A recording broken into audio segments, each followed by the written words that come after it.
Greetings and salutations, and welcome back to Two Dummies That Just Watch, a sports podcast between friends. This is episode number 7. I am one of your hosts, Will Hernandez, and I am joined, as always, by my co-host, Mr. LeeJay Perilla. LeeJay, we are recording earlier than usual today because there's a severe thunderstorm watch up here in the Hudson Valley. And anytime that happens, I'm always worried that I'm going to lose power. It's happened before. So thank you, sir, for making the accommodations today. As always, until God says otherwise. Yeah, seriously. Holy shit. Nah, bro, it never fails up here. If there's bad weather, there's something about the grid. The grid here is not like it is in the city, obviously. It's just stronger down there. So anytime we have any threat of bad weather, it's always it's iffy. And I just don't want to do a situation where last time where we lost power and Elora and I had to go to a hotel because we couldn't even put on the AC. So there you go. Spent $130 just to sleep in AC that night because the power didn't come back on until the middle of the night. So there was no way I was gonna. No, I would have never slept in that. No Yeah, way. it's unbelievable. So anyway, we got a lot to get to this week, like a shit ton. So I don't want to spend too much time talking about nonsense, but sir, I need to hear it. You told me that you went to go see the new Aliens movie in this 4K shit that I think I understand. What is it? 4DX. Yeah, so explain to me and explain to everybody else what this is all about because I'm curious about this. The best way I could describe it is you've been to Disney.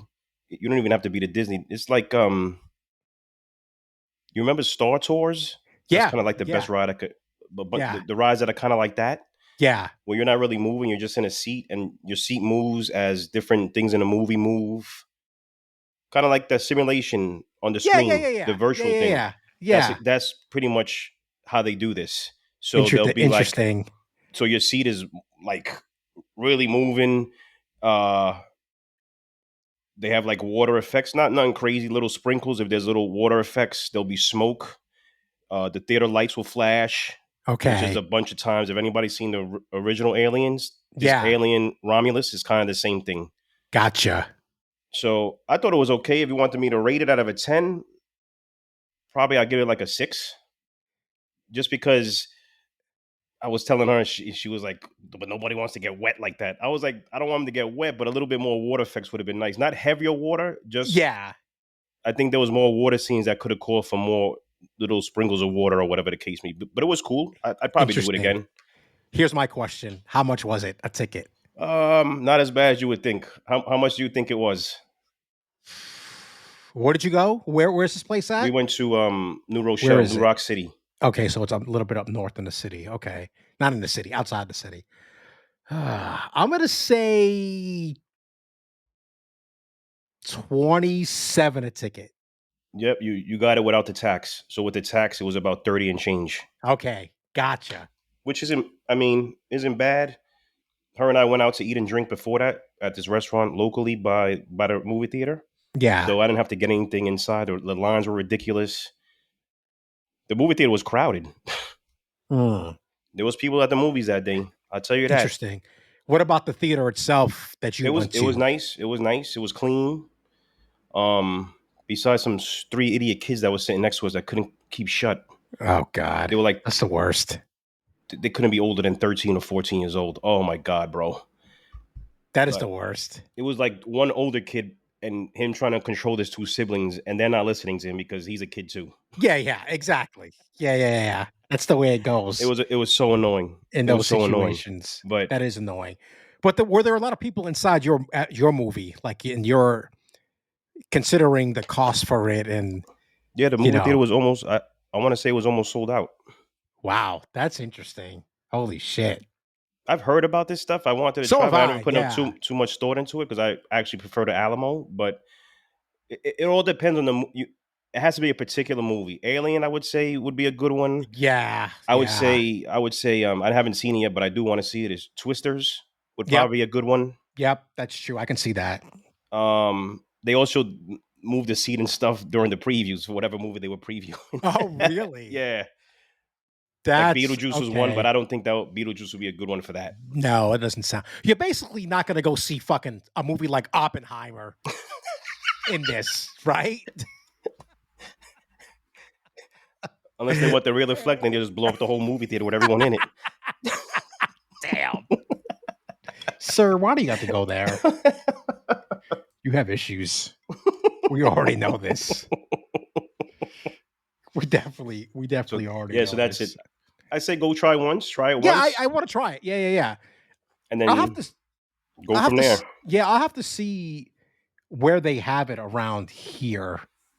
Because, dude, the nearest, just to like IMAX, like real IMAX, that's where we went to go see Oppenheimer.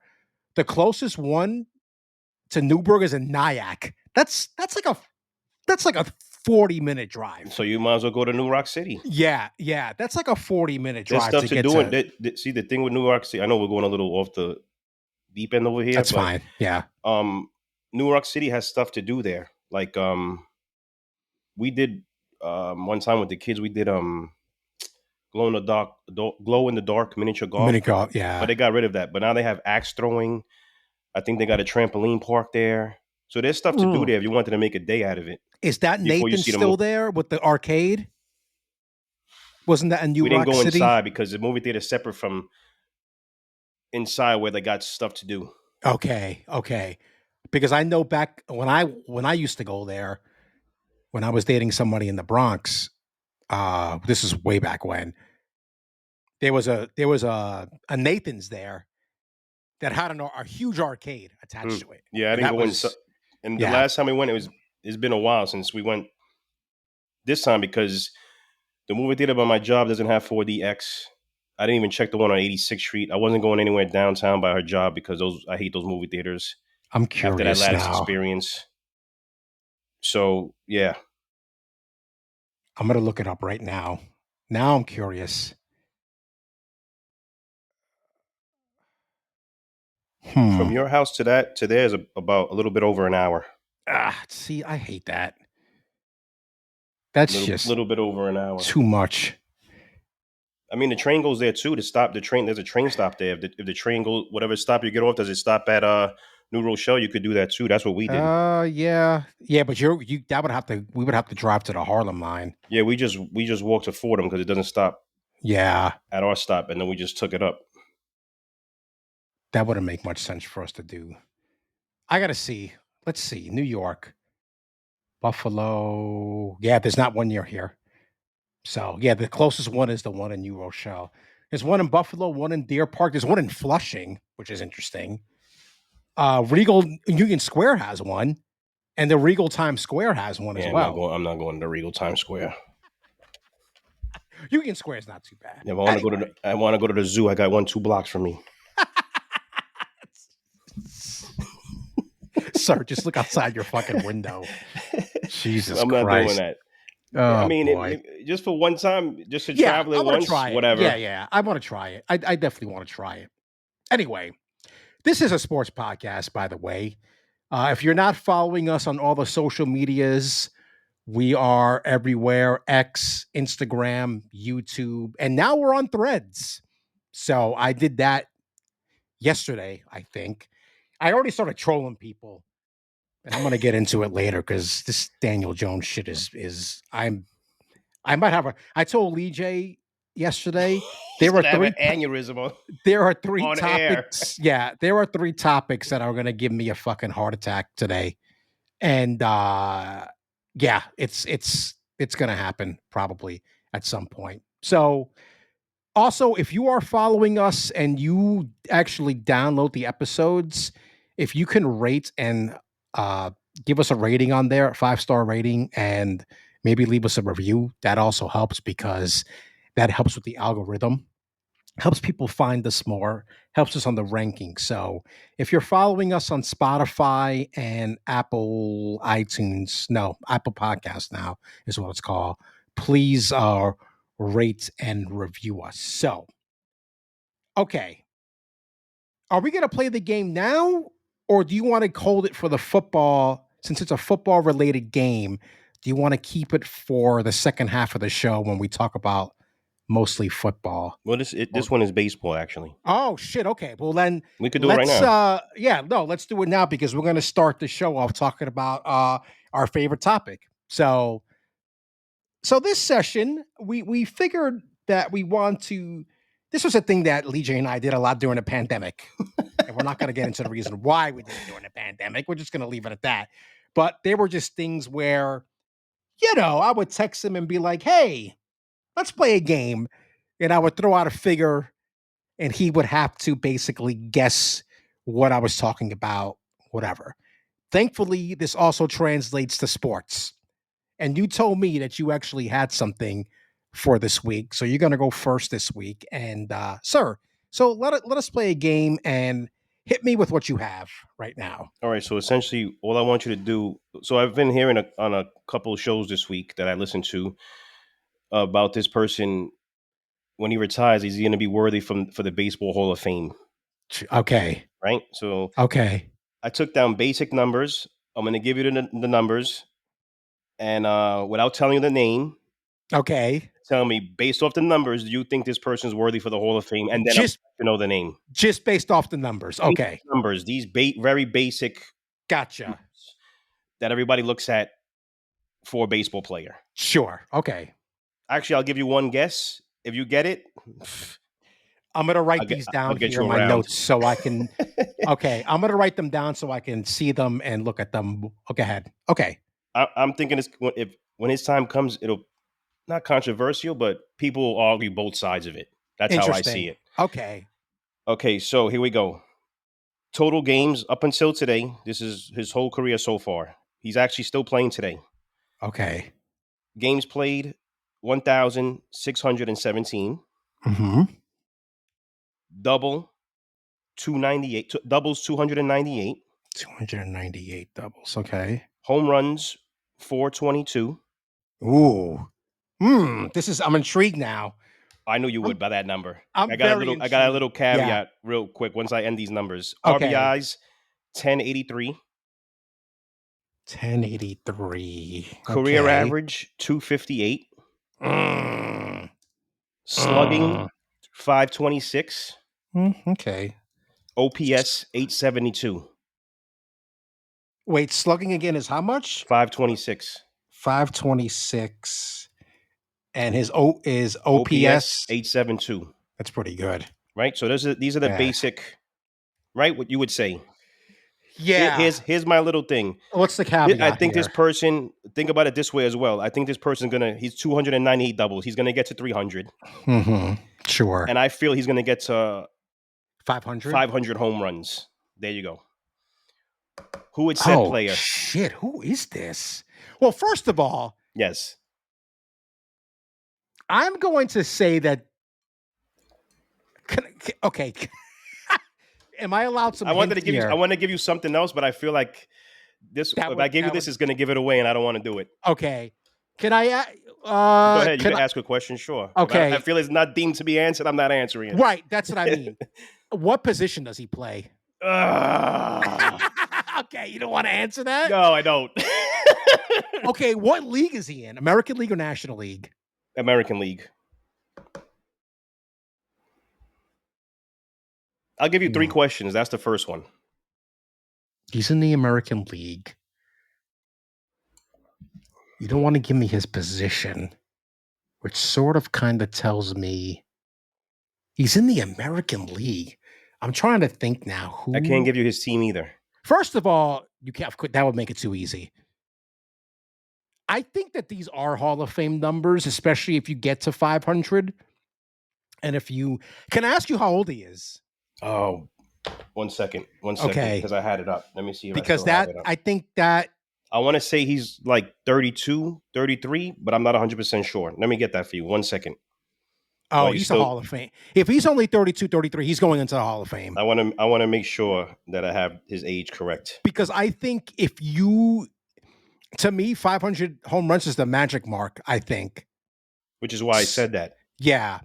He's 34 years old. That's still okay. 34 years old. He's in the American League. He's probably going to hit 500 home runs. I think he would. I think he is. Yeah. I mean, he's 34. You figure you just put all you got to do is put together another 3.5 decent seasons, and you got 500. I was about to say 4. Let's say 4. Round it off. 4 of a little over 20 home runs, maybe. And that's not even. I'll say the first part of this. I think he's a Hall of Famer. I think when it's all said and done, he's in the Hall of Fame. Interesting. Now, who is this? Is the question. Oof, this is tough. He said he's 34. He's in the American League.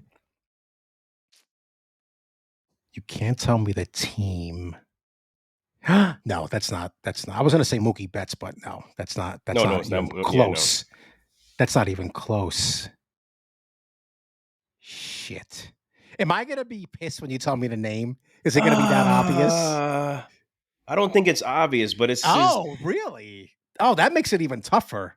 I think based off the conversations I've heard on the radio and stuff, I'll put it. I think I heard more people saying he's not. Based off other aspects. And I think the biggest one is his fielding. Is it the fielding bad? Actually, when he's in the field, he's not bad. Interesting. So that tells me he's more of a DH these days. Once I tell you to play, if you don't guess, you're going to be like, you're going to know what that thing is, why people don't think. Maybe they think to the contrary. But I don't know. Fuck it. Just tell me who it is. Giancarlo Stanton. Interesting. I'm going to say. You see how your face went? That's how people sounded on the radio. I'm going to say this. That's why I wanted to play it the way I wanted to play it this way. Yeah, that's a good one. I'm going to say this. The injuries might fuck him. That's the one. That's what everybody said. I was going to tell you that he was MVP, but then I was like, I probably would have never gotten that, even if he would have said that. Okay. I mean, how many guys? If I'm not mistaken, he was MVP. Yeah, he was. With the Marlins, right? Yeah. Yep. I would say, now that I know. No, okay. See, now this changes the conversation. There you go. This the injuries. This was my point. And that's what everyone was saying. Because if you look at his Marlins career and how dominant he was, I would say he's easily Hall of Famer. But I think he's going to get dinged for being hurt as much as he has been. That's what I think. Which is what people were saying. I got something up real quick here. Hold on, give me a second. Yeah. My other thing too is that the question is going to come up now. So now you're even saying, can he even stay healthy enough to hit 500 home runs? Because here's with Florida / Miami. Yes. 2010, which is when his career started. 100 games, 150, 123, 116. He's played a lot. 145. 2015, he was hurt. 74. 2016, 119. 2017, which I think was that the MVP year? It was either 2017 or 2018. And those 2 years, he played 159 and 158. I want to say 2017 because he had 132 RBIs that year. That's got to be the MVP. And 59 home runs. He had an OPS of 1,007.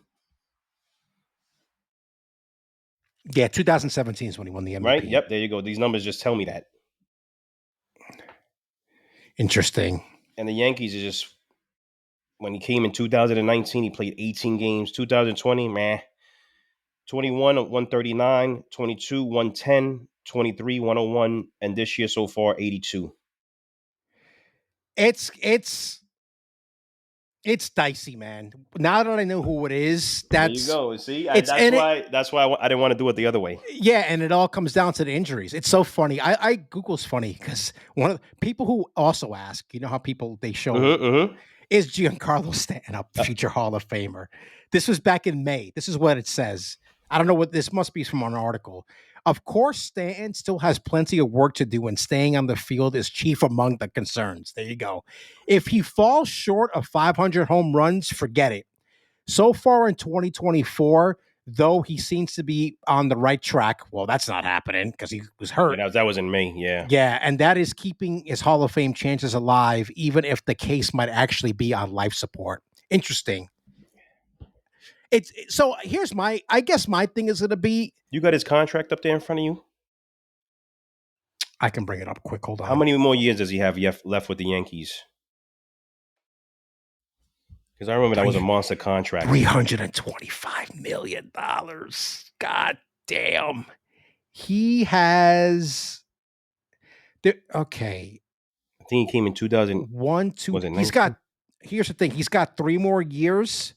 But then there's a club option in 2028. They ain't picking that shit up. I can say that right now. No, that's so not happening. Let's what we just said, because you said about 3.5 years. I said about 4 years to get to that 500 number. So it's right around how many years he got left with the Yankees, right? Which is coincidental, not coincidental, but what to match our numbers. It's about that much time. So he would have to. What if he was to, in those 3 years left with the Yankees, if he was to average about 135 games, get to that 500 number, kind of 135 for him is good. That's why I'm saying that. That's why I'm giving that number. Bro, here's that kind of solidify him going into the Hall of Fame? That's a great fucking question. But the problem is, let me just bring up a calculator quick. Let's just, because I'm just trying to think of the math. He's got to basically average 30 home runs a year. In 3 years, in the 3 years, right? That gives a 90 plus 422 equals 512.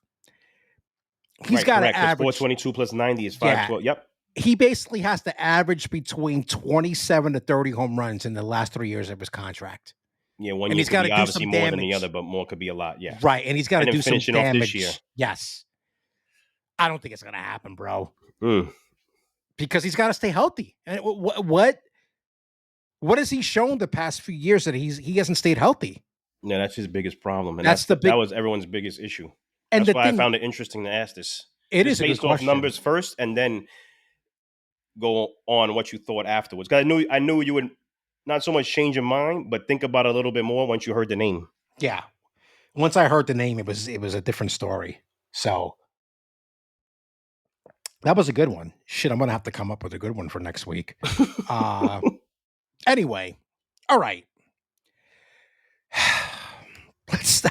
You know what's coming. Let's stick on the baseball theme because we need to talk about your New York Mets. I was going to wear my Baltimore Orioles hat, but I was like, nah. Yeah, they played them tomorrow. 3-game series. They played them tomorrow. I was going to be like trolling. They should get swept. On them. Here's the thing. I'm going to make a bold statement right now. By the time you and I do this next Sunday, the Mets are going to be dead and buried. And here's why. You're going to play 3 games against the mighty Orioles. Then you've got to go to the West Coast and start what is going to be a killer fucking road trip. 4 in San Diego, who is at the top of the mountain right now in the wild card standings. Then you have to play 3 in Arizona. By the time they get to Chicago on the south side, I think they're going to be gone. Because after what I saw this past week, they lost 2 or 3 to the A's. They couldn't sweep the Marlins and get that done today off a guy who was throwing as hard as I throw a fastball. Probably a lot more than me, let's be honest. I think last time I was clocked at like 50-something miles an hour. But anyway,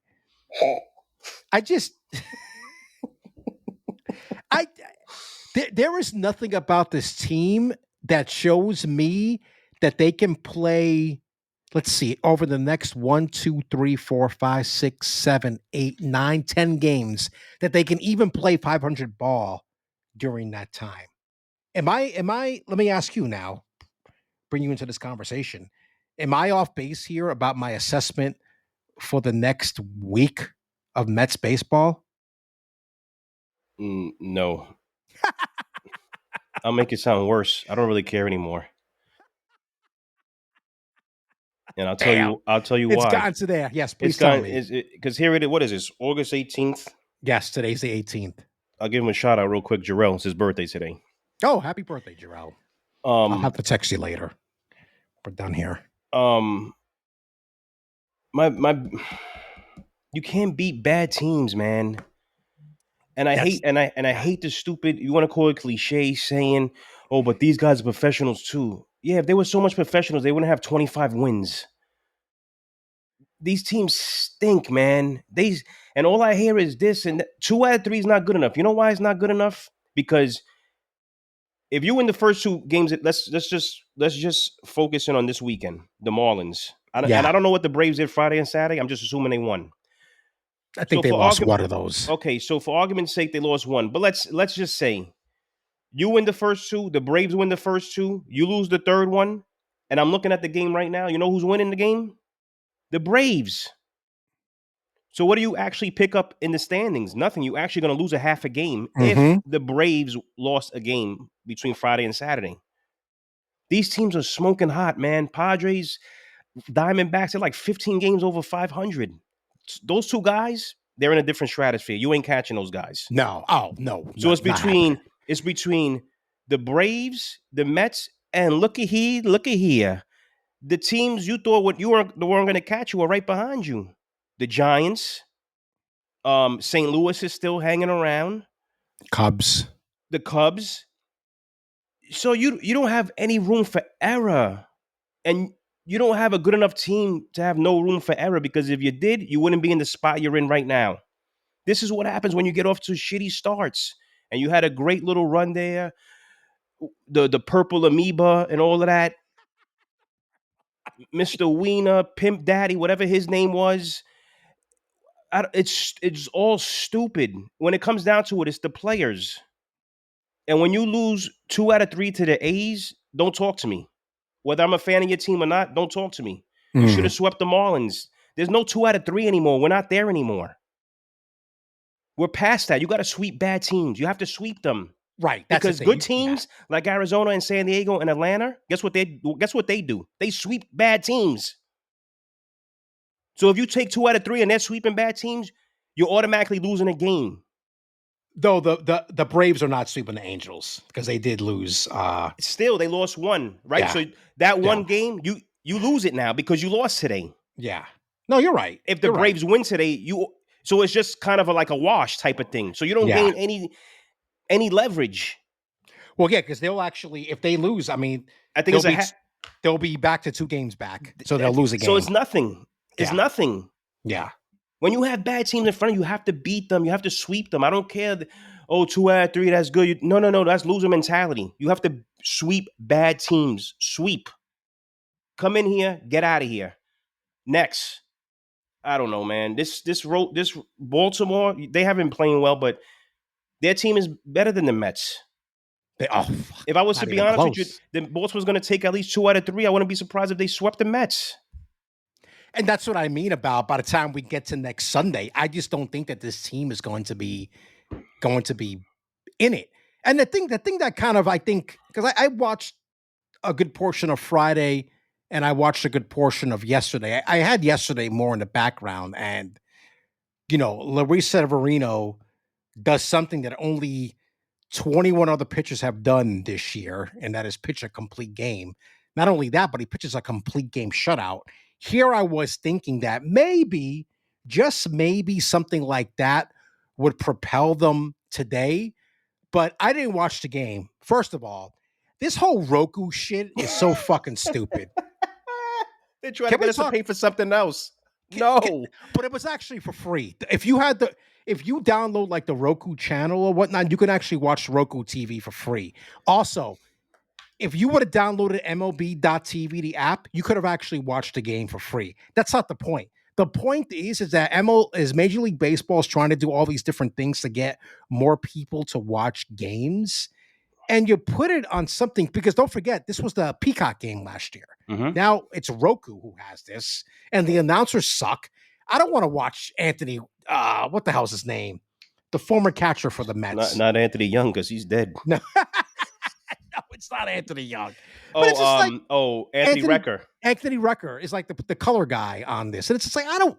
So I went to the gym and I was listening to the game on good old Howie, thank God, and that way, and it's just like this guy, this Marlins pitcher today is topping out at 89 miles an hour on his fastball, 89 miles per hour, and you are having trouble putting the ball in play today. And then what happens? They bring in a flamethrower who's throwing 10 miles an hour faster, and you can't really do anything. He's probably with swinging it. when the ball's already in the glove. Yeah, exactly. Dude, they were swinging late on this guy's 89 mile per hour fastball.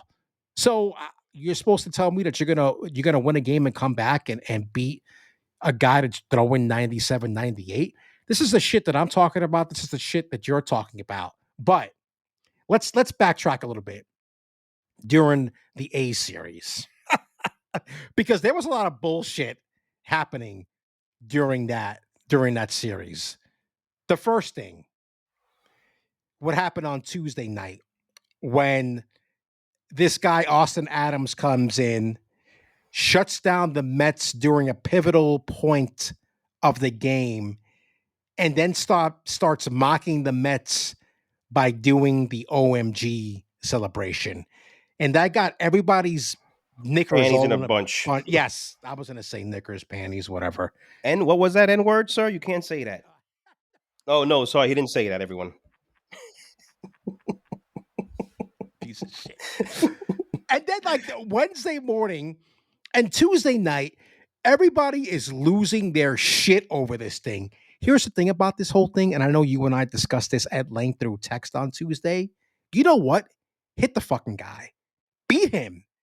Because that's the only way you're going to get any type of quote unquote revenge on this guy is by taking him deep or actually getting hits off of him. But I don't know, sir. I know you and I talked about it, but what was your thought about this bullshit with this guy on I'm going to keep it very simple. Tuesday? Yes. This guy was cut by the Mets. We don't know how personal it got. We weren't there in the office, whatever. It could have been a whole bunch of different things. I don't care. I wasn't there. I'm not going to get into it. He was cut by the Mets. Apparently, he felt a certain way about it. And he showed you on the field how he felt about it. Yeah, exactly. Here's my biggest problem, and it's with the Mets.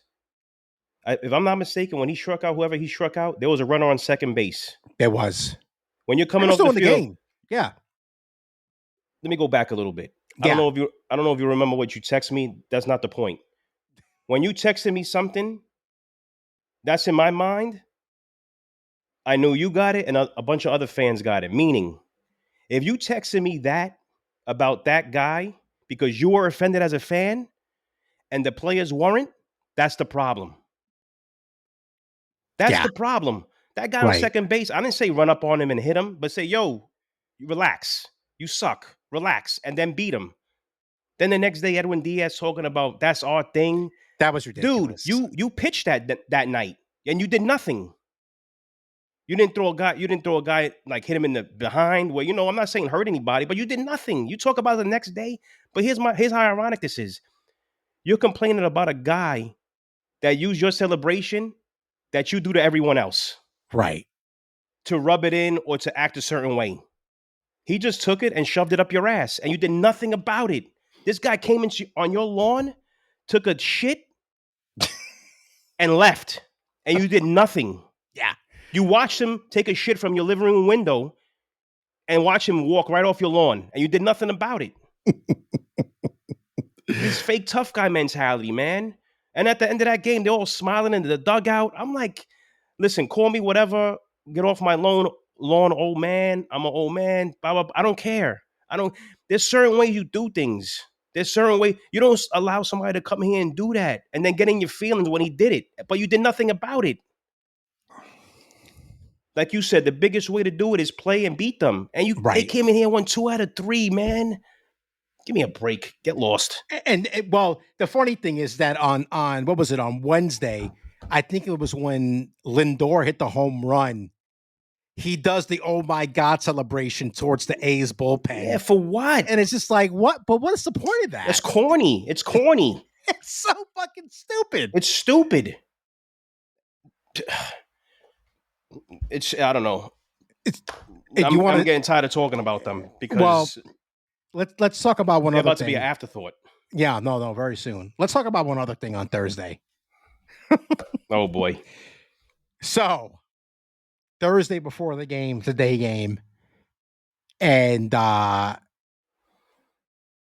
if you don't know who the hot Tua girl is by now, I don't know what to tell you. Her name is Haley Welch, by the way. And I'm not explaining it all. I'm not, Yeah. It's not my place to give any fucking tutorials. Sir, I'm hanging up this call if you're going to give tutorials on that. Anyway, so I can't believe we're talking about this, but we can't. But the reason why I want to bring it up is these fans are just a lot of these Mets fans. I hate to say it, you're fucking stupid. Let's just put it that way. You guys are fucking dumb. I don't want to. There's no ifs, ands, or buts about it. And we've talked about it before about the whole Grimace thing and the fucking OMG and Rally Pimp and Mr. Wiener and God knows what else. So this chick throws out the first pitch on Thursday, and a lot of people online lost their collective fucking minds about this because it's like, oh, why is this girl? Why does she still? Why is she everywhere? Aren't her 15 minutes of fame up? Blah blah blah blah. Now, I will say one thing, and this is one thing where I agree with you on with what when we first talked about this on text on Thursday. The Mets bring this shit upon themselves. Plain and simple. And I told you there was an article in The Athletic on, I think, Thursday. It came out like Thursday morning, where Tim Britton, who covers the Mets for The Athletic, he did an interview with the marketing guy for the Mets. And they talked about all this stuff. We try to have a pulse, our finger on the pulse on things. That's why we brought back Mr. Wiener. Even when they brought him to do the veteran of the game, they knew it. They knew what it was going to be the reaction. Of because course. The guy himself said it. He was like, I've heard every joke, so it's whatever. It's no problem. And then the whole thing with Grimace and McDonald's was happy to have it. So, of course, what happens on Thursday? This happens on Thursday. Now, there is a bit of a backstory, though, because apparently, and I will give Haley credit for one thing, because for as much shit as she is getting for how she's become famous, she is actually using her new fame to do a lot of charity work. And part of the reason why she was even there at the game on Thursday is because she's working with this organization that helps match service dogs with veterans. Yep. Yeah. So I can't be mad at that. I know you can't be mad. No, I'm not mad because at that. I know I like stuff like that, especially with veterans. I know how there's a place in your heart for veterans, but I just think like the reaction on Thursday was a little overblown because people didn't know the whole story about why she was there. And I don't expect y'all dumb motherfuckers to do Google searches and find out. I follow her on social media, by the way, because I'm just curious. I'm curious about this woman and all this fame that she has now from being from, and she'll tell you herself, some fucking hick town in Tennessee. In Tennessee. And she said it. She's like, she's never been to New York City before. She's having all this stardom thrown upon her. But I know they were talking about it on the airwaves on Thursday, and I'm curious, since you listen to that garbage, I don't know how you do it. Oh, I love it. I can't get enough. What was kind of the reaction from a lot of people about this whole thing on Thursday? It wasn't even on the radio. You see it online too. Mm-hmm. I'm gonna start by saying this. This has nothing to do with that young lady. Yes, we all have been drunk. When I grew up, there was no social media. So let's say I rewind my life 20, I'm 21 now, and there's social media around. Who wouldn't say something like that, and then it goes viral, or whatever you have to say to go viral, right? This is how people are. If the person on the other end of that recording that doesn't let it go, it doesn't go viral. Who cares what she said? We all move on with our lives. Right. Remember when I texted you? I started with the Mets. I don't have any issues with this woman. Yeah. You remember my issue. This wasn't about the woman. It's some of these dopey takes that people say, like, oh, my kids are in the stands. Your kids, like, listen, I've taken my kids to plenty of games. Plenty. And we always get there early enough to see the first pitch. Not once has any one of my kids asked me, who is that throwing out the first pitch? I'm The happy. only thing my son has ever asked me, and my son, because my daughters kind of don't even care, Uh-huh. has asked me, what is it that they're doing? And I tell them, I said, Yes. before every game, they select somebody. There's a myriad of ways they do it, how they select individuals. You go to the mound, you throw out the first pitch, and the game starts after that. He says, oh, okay, and he moves on with his life. Mm-hmm. He doesn't care. The Mets knew exactly what they're doing. Of course. And this is why we're the laughing stock. It's stupid. And it's not about the lady, like I said. Do you think the Yankees would have bought this woman out on mound to throw the first pitch? It's not about her. Absolutely not. Yeah. It's about what she said that went viral. And if you know what that is, that's what they live. That's what they did it off of. And it's stupid. It's stupid. I think she got 5,000 to make the appearance, and she donated it. The whole she donated 5,000 to that organization. Yes. If you weren't making it about her or the statement of Haktua, mm-hmm. you could have done it a bevy of different ways. Sure. How come the person, the president or the CEO of that company, you're gonna have them throw out the first pitch and make it about that? No one's gonna know she's part of that. No one cares. It's all about Haktua and how everybody's gonna react to that. And that's where the Mets have their head up their ass. Because all I heard was, Will Punts are gone. This stuff is going to stop. It continues. It continues. There's no one could argue me with this. There's nothing you could say, and it has nothing about the young lady. She's going to take advantage of what went viral because she had a drunk moment in her life. So what? Who cares? It's about the teams that I go for that continue to do these dumb things. The Jets do it. The Knicks, not so much. You know why has this slowed down with the Knicks? Because they got the right people in charge. Right. And I'm not saying Stearns or Cohen's not the right people in charge because Cohen owns the team now. Can't say nothing about that. But you have to know better. Cohen can't come out and say, I don't know about this girl. You can't say that. You own the team. Well, from the beginning, hey, guys, we have to have a big meeting. I know you think this woman might be a good idea, but I never want to see her on my mound. Right. Never. If you want to bring out somebody that she's sponsoring or donating to, yada, yada, yada, you could bring them out. I don't want her on my mound. We're not a laughing stock. We're not a clown show.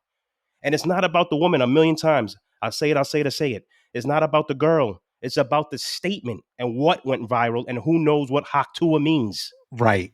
It's a joke, man. It's a joke, and it should piss me off. It's stupid. I think a lot of it has to do with the fact, again, I'll tell people to go back and read the article in The Athletic. I think it just has to do with the fact that you have a marketing guy who sounds like he's pretty young, younger than us, and they're trying to tap into the pop culture of the day. And I'll say something else too. And you brought it up. The Yankees don't do this stuff. They don't need to do this stuff. They don't. They're a brand. The Yankees are a brand. People still flock to see the Yankees. Tourists, everybody, locals, everybody. We have to do these kind of things to bring people in. That's what it seems like. It's stupid. Stupid. Can we just win baseball, or let's take our mind off the team that lost to the A's and let's bring out Haktua? I mean, what are we talking about here, bro? Just call her. Like, she don't even have a name. Like, who knows her name? I know her name. Yeah, I know her name. I'm pretty sure you know her name. Yeah, I know who knows her name. Bro, I just said it. Haley Welch. No, what I'm saying is, who knows her name? No, yeah. I see what you're saying. Yes. Maybe Cohen has some other ideas. Oh, the wife's out of town. Come upstairs.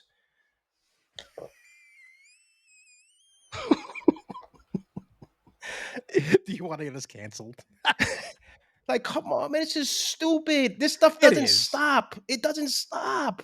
It's true. And what argument do I have if any other fan wants to mock my team. I don't have an argument.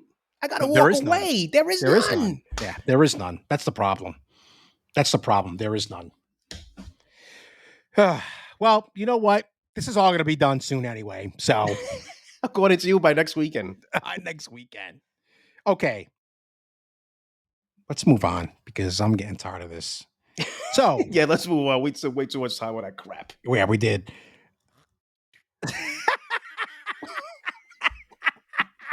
What a piece of shit. So I've seen a lot of stuff, conversations this week about Juan Soto and, by the way, Paul Heyman, Jesus Christ, this is not wrestling. John Paul Heyman. Heyman. Jesus Christ. John Heyman, not Paul Heyman. Sorry, listen, guys, I'm a big wrestling fan, so anytime I see a Heyman, I think of Paul. So Heyman wrote an article a few days ago. He was handicapping the Juan Soto sweepstakes because this is becoming more of a topic, which I don't understand why we're talking about this in August. And I know part of it's because it's New York City. It's the dog days of summer. Soto's been hitting really well the past couple of weeks. The Yankees are always in the spotlight. I'm seeing videos on social media about, they're going around asking fans, do you think they're asking Yankee fans about the Mets' chances of landing Soto? And they're asking Met fans the Yankees' chances of keeping Soto. You see what's happening here? This bullshit that's happening here. Anyway, so I just want to get into quickly about who Heyman, and I trust Heyman. He's pretty well connected. So the Yankees are in the lead, obviously. He has them as even money to re-sign Soto. Mets are number 2, 5-1. Here's where it gets interesting. Dodgers, 15-1. Giants, because they had showed interest in Soto when Soto was traded previously. He has them at 20-1. He's got the Jays at 25-1. The Phillies at 30-1. The Red Sox at 35-1. The Cubs at 40-1. And I think he's just being a jokester here. The Nationals, I don't think anybody believes that. And then the Padres. Probably not going to happen. Here's my argument, and I already told you this. I think I told you this. I think I'm sorry. I think Soto is going to be too expensive for either team, for both of them. And I'm going to tell you why. I think part of it does have to do with the luxury tax type of situation. And I also think if you're a Yankees fan or connected to this team, can you really be paying Juan Soto more than Aaron Judge? I don't know. Does that even matter? I don't know. I still think he's going to be too expensive for the Mets. And the reason why I say that is you can take he's going to cost $500 million at least, right? You can take that money and spend it on an assortment of players. I don't know if spending $500 million on one guy is the smartest thing to do. And I know you love Soto, but I don't think it's smart. Anyway, what have you made? Because I know this has been kind of the scuttlebutt this past week, but what have you kind of made of this whole situation with the Juan Soto sweepstakes that are going to be coming up here? Well, to me, the first one because I've heard that too. Can they pay him more than Judge? I don't think that matters. That's just my opinion. Yeah, because I could look at it both ways. I could look at it as Judge has helped him. Soto has helped him, but Soto's been consistent with his numbers. These have been his numbers throughout his career. And I'm not saying that hasn't been that about Judge. I haven't said that. Sure. But Judge's contract was already signed without Soto around. Yeah. It was not that you were thinking, we're going to trade for Soto a year, 2 years from now. Let's make sure we give Judge $700 million. So that way, when we give Soto $600 million, no one looks at it that way. Mm-hmm. I don't think it has to do with any one or the other. I think you got to pay him what you think he's worth or what the market dictates, because he's going to be, I've heard upwards of 500 million, which is ridiculous to me. I can't even put that together in my head. It's insane. I mean, I think Steve Cohen doesn't really care about the luxury tax. He's gone. Yeah, He's you're paid right. that before. You're right. I think he's looking. If I was an honest assessment about him when it comes to players, if it's the right player, he doesn't care. He'll spend the money. Yeah. He'll spend the money. That means Pete Alonso is going to definitely be gone. Yep. Absolutely. This is why we've always talked about. This is why I say, like, a lot of these players they have in the minor leagues were like set to come up this year. This is why I would have liked to see them come up this year. So that way the question you just asked, which was, I don't want to put all this money into one player when I could sign 3 players. Mm-hmm. We may have those 3 players, but guess what? We don't know. Yeah, we don't know yet. Right. You're right. So you're going to wait for Soto to come up here, do what he's doing, smash, and the players you eventually come up and they all suck. That's a good point. It's like, oh my God, man. I you know me. I'm a big Soto guy because he's been consistent. His fielding is not the best. I don't really care. That doesn't The guy matter. it doesn't matter. That guy puts up monster numbers, OPS, everything. Everything is monster numbers. I would love to have him here in Citi Field. But the team that you're building around, a lot of these guys are 1-year deals that you just traded for. They're not even going to be around. So who you plan to bring in? You don't think he's looking at that? Maybe he's just looking at the money. Whoever's the highest bidder, that's where he's going to go. I really think it's just between the 2 New York teams. I don't think any of the other That's teams. fair. I don't think, not so much. I don't know. I think it's going to be a race between the Mets and the Yankees. That's what I think. If I was to throw someone else in there, they say the Dodgers because of what they did with Ohtani's contract, which I still think is fugazi. Sure. That's not the only thing fugazi about Ohtani. I could see the Phillies, as much as I hate to say that. Jesus Christ. Can you imagine him hitting in that ballpark? Holy shit, bro. Because it's still close to New York. They still got a lot of, they got a lot. They got big names on their team. Yeah, Phillies they do. are a well-respected organization. Not the people of the city, just the organization. I was waiting for it. People in the city belong in a fucking toilet bowl. Jesus Christ. And I could see them come. I could see that. I really do think it's just between the Mets and the Yankees. And who's willing to go over the luxury tax? I mean, I will say this. I think he's made for New York City. That's a fact. Clearly, he loves the roll call. He loves the whole Hispanic aspect of he's playing in a city where there is a large Hispanic population. So I think that plays a role. He loves what the Yankee fans represent, loves what New York City represents.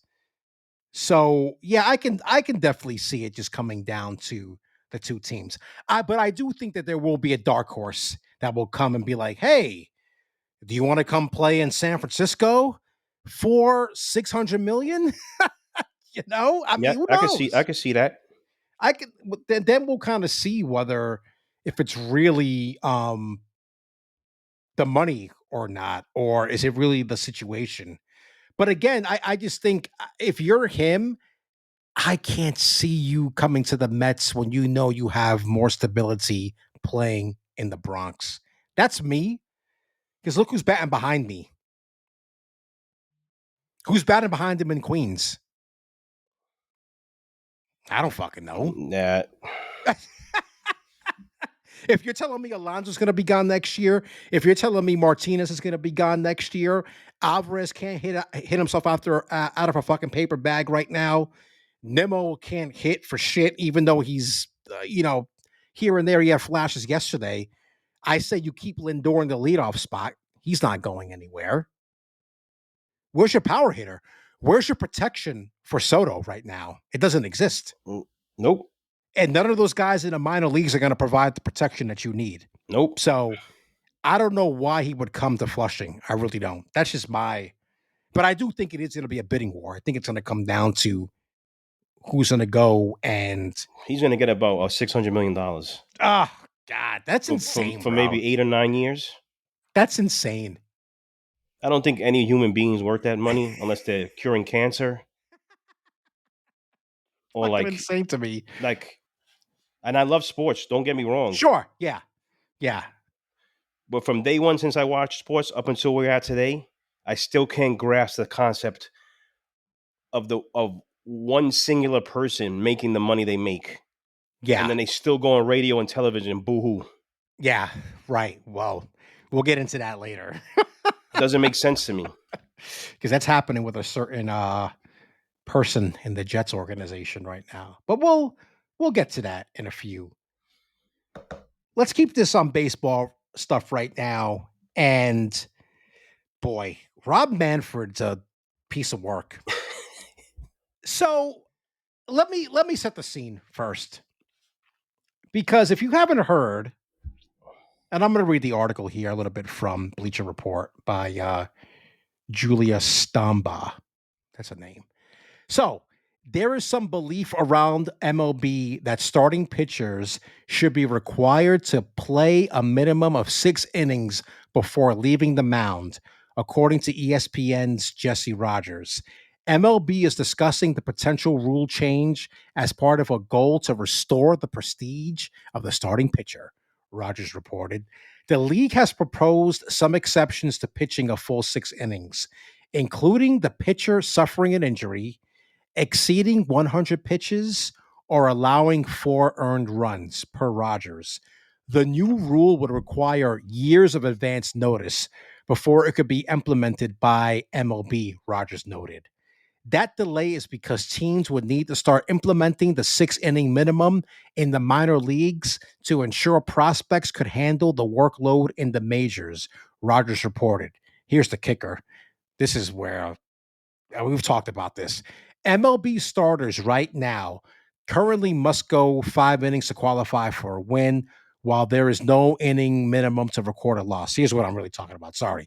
Starters right now are currently averaging 5.25 innings at the major league level, and it's worse than AAA, 4.3 innings in AAA, according to ESPN stats and information cited by Rogers. And this article was written on the 15th. And at that point, this was before the Severino complete game shutout the other day. And I mentioned this before. Only 21 pitchers have pitched complete games this season. And only the Blue Jays' Kevin Gossman and Atlanta Braves' Max Fried have recorded more than one. What the fuck? It's all I have to say about this. Look, I will be the first, and we've talked about this. We've complained about this with the Mets, how these guys can't even get through 6 innings to try to save the bullpen. But I don't think you can force this. You can't That's force me. this. You cannot force this. Listen, I haven't pitched since I was in Little League. So this is by no means a comparison. But when you're getting your ass handed to you, you want to tell me I need to stay out here for another inning or two because I need to hit this bullshit milestone that you guys have? I don't know, dude. What do you make of this whole thing? I think it's stupid. There you go.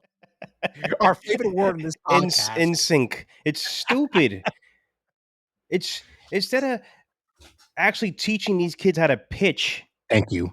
Instead of nowadays, all it's about is if you could throw 103 or more. What happened to the pitcher? Mm-hmm. The people like Tom Glavine or Greg Maddux toward the end of his career. These guys didn't throw hard at the end. Greg Maddux threw hard at the beginning of his career. He did. When he was with the Cubs. Right. Then either through slowing down or him saying, you know what? Mentally, this ain't going to last. I can't do this forever. This is how I'm going to last. If you throw different speeds, if you spot your ball, you're going to pitch well. You got to... This notion of starting pitching, not even going 5 innings, is... we text each other. The guy goes into the 5th inning at 97 pitches. It's that's insane. it. He's about to be pulled. Because they're already looking at the 100 pitch mark. Right. Oh, yeah. Of course. Or a particular number they have in their mind. I heard the other day that Thursday, I think, was it Thursday? Yes, Thursday. Quintana pitched because it was 5-0. Somebody called in. He said, "I don't blame Quintana. He had a good start." No, he Excuse didn't. me, you weren't watching. This is why our shit's called Two Dummies That Just Watch. You have to watch sometimes. Excuse And me. then somebody says, "Oh, the bullpen blew it." Yeah, technically they blew it, but this guy couldn't even give you 5 innings, and he blew a 5-0 lead. And now you're depending on these guys that pitched. They've already been pitching. Mm-hmm. This is what happens when you overthink stuff. When you, I don't want to. I really don't want to go down this rabbit hole again. No, And let's you do get it. these guys with the pocket protectors and the 3-inch glasses all in a room. Hey, how can we do this a little better, buddy? No, man, it's stupid. And it's hard to watch sometimes. It's just hard to watch. And you overthink things, and this is what happens. Yeah, here's part of the problem. I think MLB has tried to do everything it can do to prevent injuries from happening, but guess what? They're still happening. It doesn't matter what you do. Limit pitch counts. Don't have a guy throw a certain amount of innings in a year if he starts in the minor leagues and then comes to the majors midseason. We've seen that. They were doing that with Christian Scott. They were like, "Oh, we don't want him pitching a certain amount of innings because we're trying to protect his arm." And guess what? He got fucking hurt anyway. It didn't matter. So here's my thing. Go back and watch that game on Saturday with Severino. That guy's, I consider him, even though he's not, he's still like the old school mentality. He's like, I'm fucking staying out here and I'm going to finish this game. And that crowd was fucking, I don't know if you saw it, but I saw the clips. Dude, it was, and Keith brought this up, and I was thinking it as I was watching the game itself. It was like a no-hitter. It was like he was pitching a no-hitter because this is so rare these days that a guy stays in for 9 innings and throws a complete game shutout. I had the game on my iPad because I was playing PS5 and I was kind of watching, glancing at the screen. I stopped doing everything in the 9th inning because I wanted to see how this is going to play out. And then Mendoza comes out, which I loved. He comes out with I think it was 1 out and 1 on in the 9th. That's where I saw some of the highlights. Yep. Yeah. And apparently Lindor told Severino in a dugout, you need to convince Mendoza to keep you into the game to finish this. So I'll give credit to Lindor for doing that. But bro, when Mendoza was leaving the mound, the crowd fucking erupted. Let the fans tell you. Yeah, exactly. let the fans tell you. We're watching. We see this. This is like you just finished saying. I didn't watch the whole game, and it's not even. But the way that baseball is today, it was like an iconic moment to go 9 innings. It shouldn't be that way. Dude, it was unbelievable. I couldn't believe it. I was like, I can't believe that people are like on their feet. Dude, when he was 2 outs, again, it was like people were getting up to cheer them clinching a fucking playoff spot. And it's a little different in a moment, but the way you're describing, kind of the last time I remember that was when Harvey didn't want to come out the game. Right, yes, in the playoffs. And they sent him back out there in different circumstances, 100%. Yeah. But, bro, I remember that crowd, and I was home, and I was like, you can't take this guy out the fucking game. Yeah. I said, if he walks somebody or the first guy gets on, he should come out.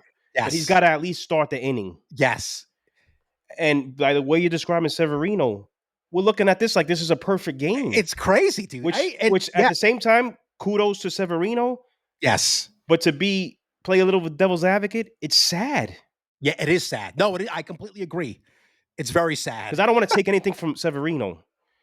He had a couple shitty starts, maybe 3 or 4 throughout the year, but he's been consistent.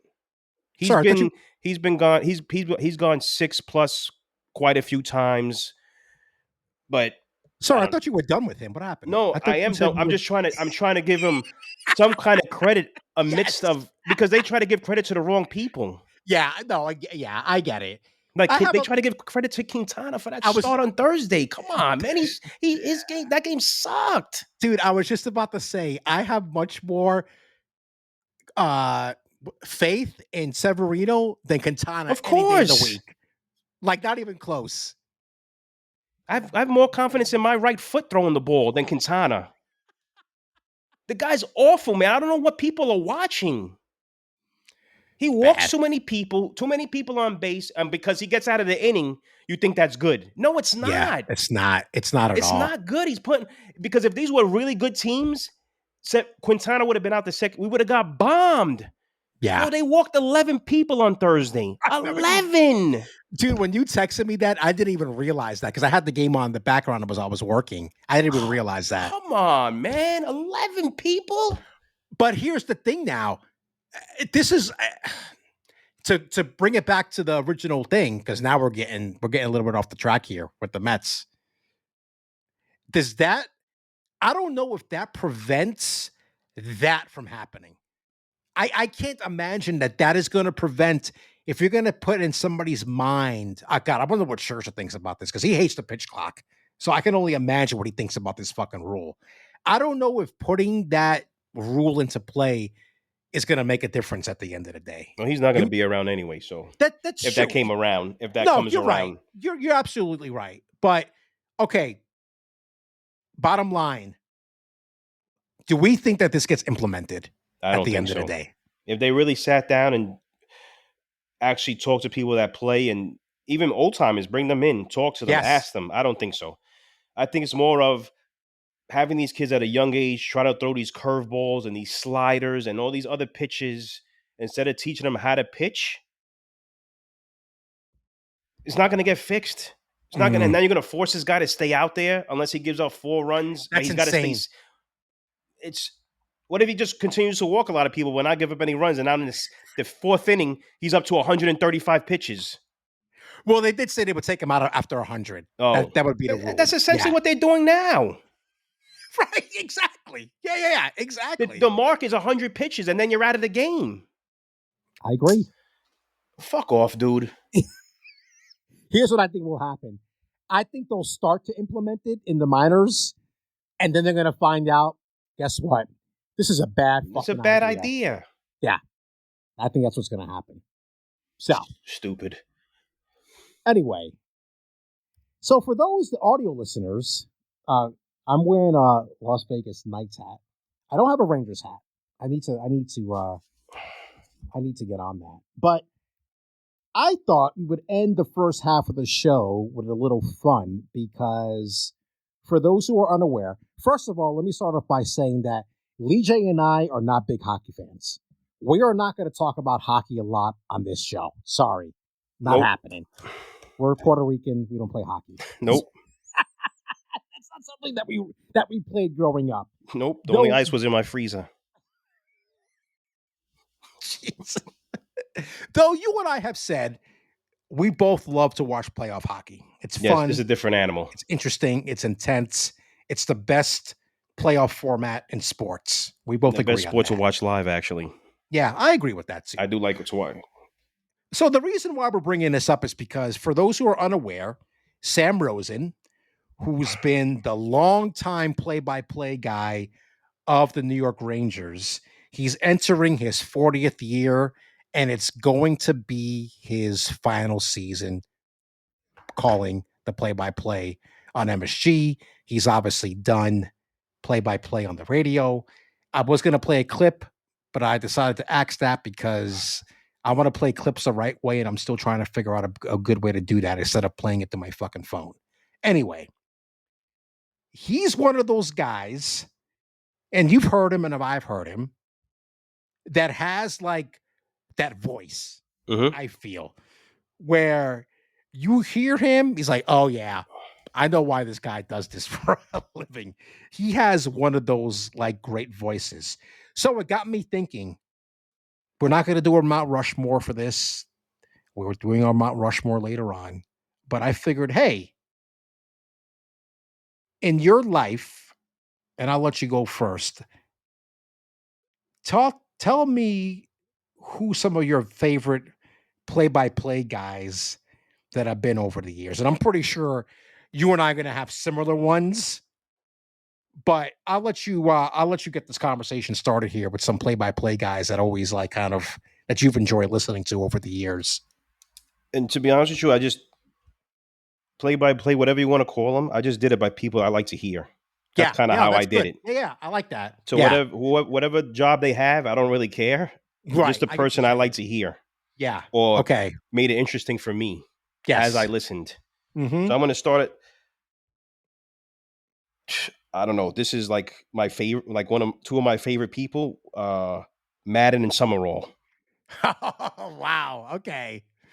That's a good one. Yeah. Madden, basketball wise, I remember the first person I listened to was John Andres. Rest in peace, Johnny Hoops.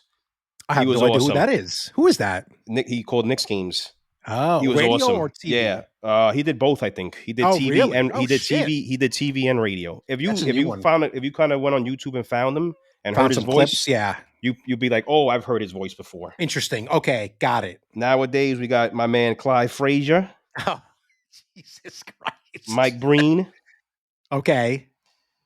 of course, the SNY crew, Yeah. all Not three of even. them, Yeah. Cohen, Hernandez, and Darling. Yes. I like my man Iron Eagle, Oh, yeah. I love Iron Eagle. He's on my list as well. Marv Albert, but not for the other things he's done in his life. Marv is on my list as well. Yes. Howie Rose. Yep. Same here. My man Ralph Kiner. Greetings and salutations. I love listening to that dude, man. He was awesome. Tim McCarver. I like Tim McCarver. Mm-hmm.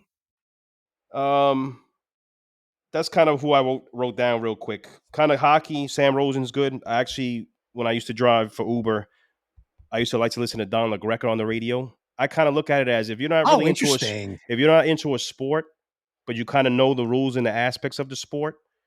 If that person that you're listening to on the radio, not so much television, because the television you're actually watching, on the radio, you could actually see what they're saying in front of you.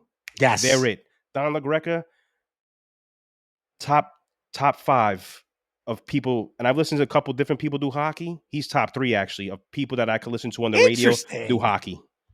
Hands down, the dude is awesome. That is very interesting. I've never heard him call a game. You should try to listen to him call a game of the Rangers game on radio. The dude is awesome. Gotcha. Interesting. So the way I thought about, I think it was, for me, it was more the play-by-play guys over the years. And you already said a few of them. Gary Cohen and Harry Rose. I'll throw Bob Murphy in there as well. Bob Murphy, yep. That's a good one. That was the guy I spent many times in my room listening to Mets before we had cable, and Bob Murphy was who I listened to. And it's no coincidence that both Howie and Gary got into it because of Bob Murphy, and they both worked with him. So I mean, that's always a cool thing. You mentioned Marv Albert. Hey, Kenny Albert's not that far behind. He's good. He is good. He's got a great voice as well. Iron Eagle as another one. He makes me laugh. He's probably the only one that like makes me legitimately laugh when I listen to him because he has like fucking stories for days. We said Marv Albert. We said Kenny Albert. Pat Summerall. I mean, listen, for what the guy was drunk half the time, but he was on the air. We know this. He said it. But like those two, that duo, I mean, that was our childhood. Yep. For a very long time. So was Al Michaels too. Michaels, yep, true. He was another one that I put up there. So I mean, those are really like the big ones. A lot of it's local, obviously, because we're going by, of course, a lot of the times what we grew up on and what we grew up listening to. But damn, Marv Albert's 83 years old. That's fucking. I hope crazy. To put Tom Brady on this list one day. Stop! Please stop that. Don't say that. Oh God, I'm so curious to listen to that first broadcast. By the way, I'm going to say something quick about him. People are mad because he took a jab at Daniel Jones. Who cares? Who cares? It's well deserved. It's well deserved. Oh, God, who cares? That's when I'm going to have my heart attack. By the way, I know. People that I can't listen to, radio, television, whatever. Oh yeah, I don't remember. I don't know their names, but the crew that calls Boston Celtics games. Oh, those guys are awful. Those guys suck, man. They're so biased. Oh, it's so bad. They suck. Those guys are terrible. Those guys are terrible, man. They're terrible. They're so biased. Boston never commits a foul. Oh, Mike Gorman's the big one there. I just wanted to say that they suck. Yeah. No, Mike Gorman's he's horrible. And then you know who's joined them over the years? Scalabrini. They're awful. Scalabrini is fucking awful, dude. They're awful. Holy shit. He's bad. They had the other guy. He was an older man that I kind of kick out of him sometimes because there would be times when some guys would like dunk. I think it's Tom. The guy's name is Tom Henshon. And when Walter McCarty was on the Celtics, and anytime Walter McCarty did something good, he would just yell, "I love water," like that with the fucking accent. So, oh my, you know who I hate? Joe Buck. Go fuck yourself. Joe, fuck yourself. There you go. Can't stand that piece of shit. Anyway. All right. It's halftime here at the Two Dummies. I just watched a sports podcast between friends. And this, I might drop dead during this segment, just letting people know, because this is a topic that is near and dear to my heart, even though this was LeeJay's idea. But there's this whole thing about calling boneless wings. Listen, guys, they're nuggets. They're chicken nuggets. And I told this to LeeJay this week. I told him, I think I understand why they call them like wings, because I think it's more the way they're prepared and the flavor with the buffalo sauce and whatever, all the different sauces you can do. But why are we saying that they're like wings? I just, the whole concept is stupid, as we say here. But LeeJay, I'll let you take the floor a bit here. And where did this come from? I know it's a topic that we've talked about many times before, but where did this, this current? I was listening to Some Way I Can't, and I just got me angry. It's not a wing. It doesn't look like a wing. Like, everyone knows the concept of the wing, right? There's 3 parts to a wing. Yes. There's the drum, the flat, and the tip, which they don't really, if you go to a bar, you're not going to see on your plate. They chop that off. It's the wing and the flat. The drumstick and the flat, sorry. The other stuff they come with, it comes essentially looking like a circle. Yeah. Like a clump of chicken. First of all, do we even know that's chicken? Because what chicken comes like that? Unless you're just boiling it up and then you're deep frying it, however you're doing that. It's a nugget. Does McDonald's call them chicken McWings? No, they're chicken McNuggets because that's what they look like. The same thing. They're nuggets with sauce. Just call them nuggets. If it was a boneless wing, if they took the meat off of the wing, put it in a plate and put sauce on, that's a boneless wing because that meat came from the wing. That's a good point. Yeah. And it doesn't have a bone anymore because obviously you took the meat off the bone. Right. But this idea that you're calling chicken McNuggets wings, you guys are like, something's wrong with y'all mentally. And for those who eat wings with a fork and knife, you're going to hell. Damn. You're going straight. There's a place for y'all, like the micromanagers. Y'all going to the same place. I know where I heard it. It was a podcast I was listening to, and the guy was talking about, somebody called up about the same thing we're saying. Can't remember what it was, who it was. And the guy was like, "Oh, I like a boneless wing because it's not messy." So then don't eat wings. Just order chicken and get your fork and knife and have at it. My kids introduced me to this place not too long ago. It's called Seafood Boil. It's in Jersey. Actually, the place is really good. But I love seafood. Yeah.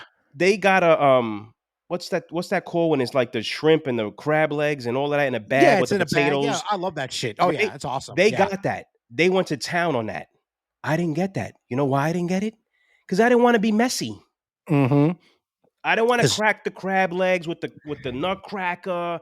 I didn't want to grab the corner of the car with my fingers. and eat this with my. I didn't want to do it that day. I got a shrimp po' boy with French fries, There you go. and I was happy. I liked the stuff like they were having that day, but Yeah. that day I didn't want to be messy.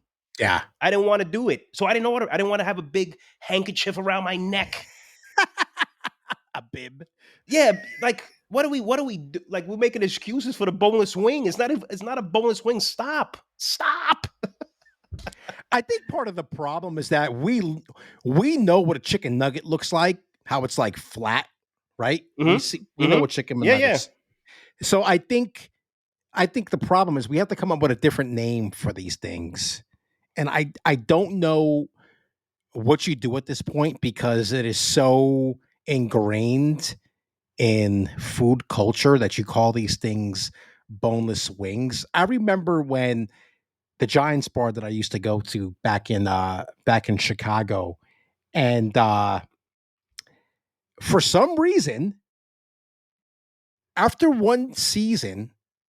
a particular season, they decided to take the regular wings off their menu. So we're getting closer to the season, and I not called up, but I think I was talking to Carl. You know Carl. He was like the mastermind of the whole thing with the talking to the bar. And I told him, dude, you got to get them to at least have regular wings for us on Sunday because I cannot be at a bar and watch football without regular wings. I know that sounds crazy, but one of the things I just love doing, especially if I'm going to go out to go watch a game, wings, beer, and football. I need those three things in my life. And you're telling me I'm going to have fake fucking chicken nuggets on the menu as a substitute. We can't do that. Thankfully, the bar only served the regular wings for us on Sunday during the season. So we saved that. But come on, we got to stop. Places are not going to really call them what they really look like because they're not going to sell them. That's true. Chicken balls. Can you imagine? Holy shit, dude. Just stop, everyone. Stop it. Stop it. It's not a wing. Call it something else. Be creative. Think of something else. Be the first one to create the name. Something new. Going back to your point about eating the chicken wings with the fork and a knife, it's kind of the same thing of people who eat pizza with the fork and a knife. You guys are touched. Let's just put it that way. You can't do that. Probably, like I told you, probably eat cereal with a fork. Then wonder why the milk doesn't stay in the utensil, on the utensil. Dopes. Soup with a fork. That's what that sounds like. Oh my God. I don't know. We got to do something about this. You know who's the biggest offender of this is fucking Buffalo Wild Wings, by the way. No, definitely. I wouldn't be surprised if their number one seller was I can't even say it. Chicken balls. I think it's like you're doing the wing an injustice if you call it a boneless wing. I'm gonna look up. I agree with you on that one. I'm gonna look up now. They probably started that and then just caught fire and it went everywhere. I was trying to see if there was a listing of best sellers on Buffalo Wild Wings, and all that comes up is people talking about their sauces. So, anyway, whatever. Yeah, that's all we got. But it was just a little small thing that we want to talk about this week because it's something that's been bothering LeeJay and I for a very long time. Now, let's switch gears here to football. And I think the way we should do this is we'll talk about Haason Reddick first. And then if you have any thoughts about coming out of the preseason game number 2, you can share those. And then we'll get into the Giants. But I want to set the scene here a little bit because we've talked about this Haason Reddick issue before, and I thought I had an article here ready to go. Oh yeah, here it is. Because not only, a lot of talk this past week has been about the situation with Brandon Ayuk of the 49ers and Haason Reddick. And if you're unaware, Ayuk's been in his feelings about getting paid by the 49ers, and this is a team that is probably a Super Bowl contender, and apparently there were trade offers out there, and he rejected them because he didn't want to go play for these. I think It it was was the Cleveland. Brown, yeah, Yeah. Cleveland, the Patriots, and the Steelers, according to league sources. Anyway, let's jump to Reddick. So I'm going to read a little bit from this article that I found. So the stalemate between Reddick and the New York Jets. New York Jets took another crazy turn this past week when the Pro Bowl edge rusher requested a trade from the team that only acquired him from Philadelphia in the spring. The Jets clapped back with a statement that said they have no intention of satisfying Reddick's request. Quote, this is from General Manager Joe Douglas. We have informed Haason that we will not trade him, that he is expected to be here with his teammates, and that he will continue to be fined per the CBA if he does not report. Since the trade discussions back in March, we have been clear, direct, and consistent with our position. The article goes on to say that the Jets acquired Reddick in late March for a 2026 conditional third round pick. According to league sources, Philadelphia became a Reddick's demands for a new contract shortly after last season concluded. Coincidentally, the Eagles signed former Jets pass rusher Bryce Huff to a 3-year, $51.1 million deal in free agency. And then it goes on to say, he's in the final year of the $45 million 3-year deal that he signed as a free agent in 2022. Sir, what the fuck is going on over here? He could go fly a kite. I don't give a shit. I said it before. We said it before. I don't care. Yeah, he's requested a trade last year when he was with the Eagles, yada yada yada, and all this other stuff. Mm-hmm. There's no way I believe that they talked about signing an extension when they went to the table to talk about a trade with the Eagles. I don't. The statement that he made doesn't tell me that. Could they have said, because here's how I look at it: the Jets don't owe him anything. Yeah, they don't. He didn't play for the Jets these years. Right. This is based off what he did with the Eagles, and I get it. The numbers are there. He's a good player, but he's done nothing for the Jets.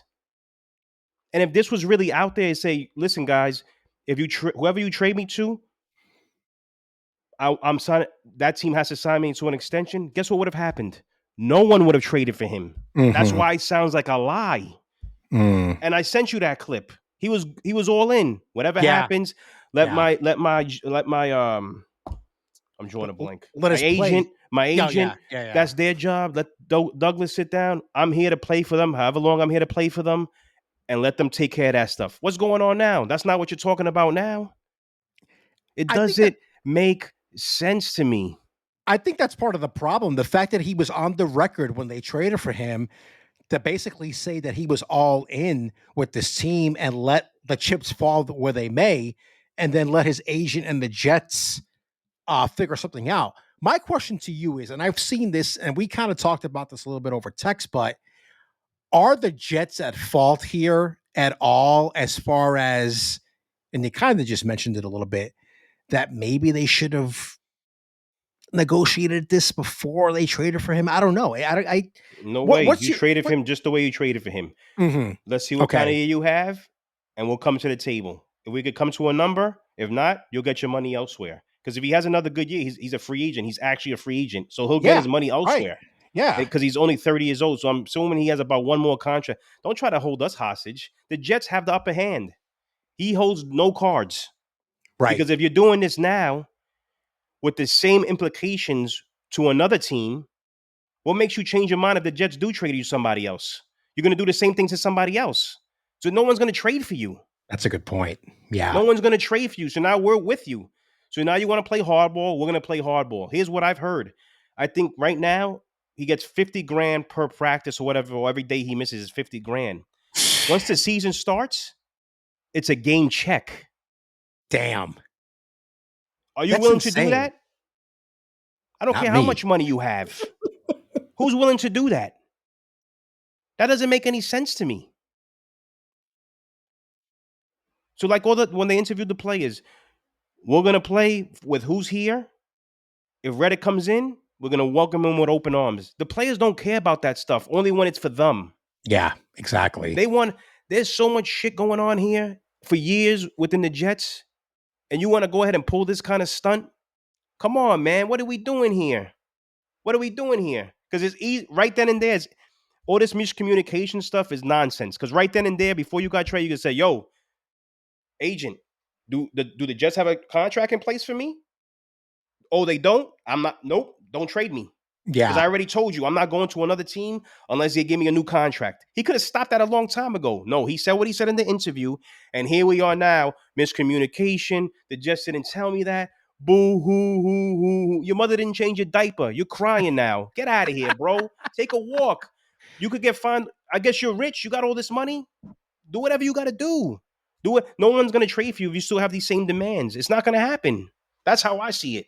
I think that was the scuttlebutt this week was, this shit always happens to the Jets, right? That was kind of the way it was being framed, that the Jets can't have a normal offseason / season.